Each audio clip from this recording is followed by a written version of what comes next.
Y ya te voy a presentar a nuestro invitado de hoy, que creo que es la primera vez que viene al programa, pero que lo conozco. Creo que tenía 14 años. ¿Cómo estás, Rubén Carlos Gómez? ¿Qué tal? ¿Cómo te va? Rubén, bueno, creo que hay una palabra que lo va a redondear, que es creativo. Así es. Me parece que es, si tengo que definir en una palabra quién sos. Sí. Un excelente ser humano. Gracias. Que bueno, como decías, eras amigo de mi hermana y te conozco hace muchísimos años. Y en tantos años que hemos andado, bueno, cuando nos hemos encontrado siempre tenemos algo jugoso como para un tema para compartir. Sí. Y el así tema es. de hoy es un tema atrapante que ya lo hemos trocado en alguna oportunidad y que son los niños índigo, que de alguna manera también en la promoción hicimos, los definimos, digamos, de alguna otra manera, ¿no? Y tiene algo que ver, que me gustaría que lo cuentes vos un poco. ¿Por qué hablábamos no de índigo, sino de niños de alta captación de estímulos? Sí, sentía cierto temor a nombrarlos como índigos, pero con el transcurso de estos días ese temor se ha ido. Lo vamos a llamar como Ann Tarp lo nombró, que es palabra índigo. Así va a ser. Justo en una telenovela que se está escuchando se hablaba, ¿no? Eso es lo que me avisaron. Cuando lo dieron al otro día me invadieron los mensajes de que estaban diciendo, yo no miro mucha porque el televisión. personaje está catalogado como, o está, el rubro era autista. Y ayer una niña descubre que no es autista, sino que es... Bueno, eso es una patología que lo tienen que definir los psiquiatras y psicólogos. Seguro, ¿sí? por supuesto. Bueno, ¿y en qué momento comienza a llamarse índigo? Comienza a llamarse índigo en 1982, pero los índigos están muchísimo antes. El primer índigo que se tiene memoria y que ha dejado sus códigos fue Cristo, exactamente él. Cuando Cristo dijo, dejad que los niños vengan a mí, se lo tomó como una especie de frase para una estampita. A él no le interesaban los adultos ya estaban hechos, ya no se podían salvar, simplemente decía, sean más buenos, quiéranse, ámense. Él quería que los niños se acercaran para darle su mensaje, eso fue tergiversado.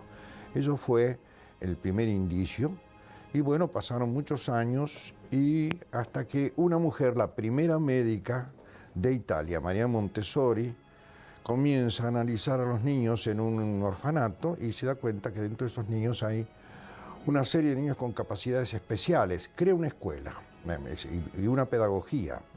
María Montessori es algo muy serio, era una excelente pedagoga e hizo psicología experimental y fue nominada al Premio Nobel de la Paz durante el año 49, 50 y 51. Muere ella en plena conferencia sobre su pedagogía en creo que Noruega, cuando estaba dictando una conferencia. Es invitada por distintos países del mundo, inclusive hay una casa Montessori en Washington y hay un colegio de 60 años en Argentina que es con la pedagogía Montessori. En el mundo. En el mundo.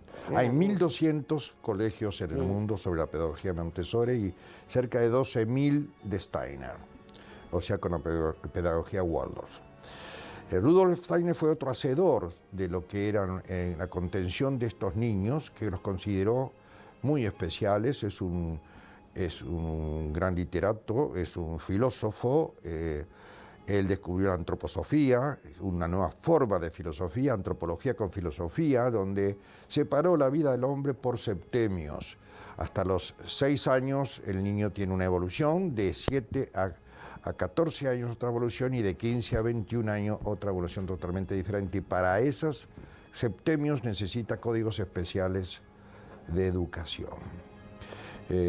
María Montessori descubrió que la enseñanza de los niños en la época victoriana, la era industrial, el inicio de la industrial, estaba dado por institutrices supuestamente con buen currículum, que venían de familias pudientes a otras, o por maestros itinerantes.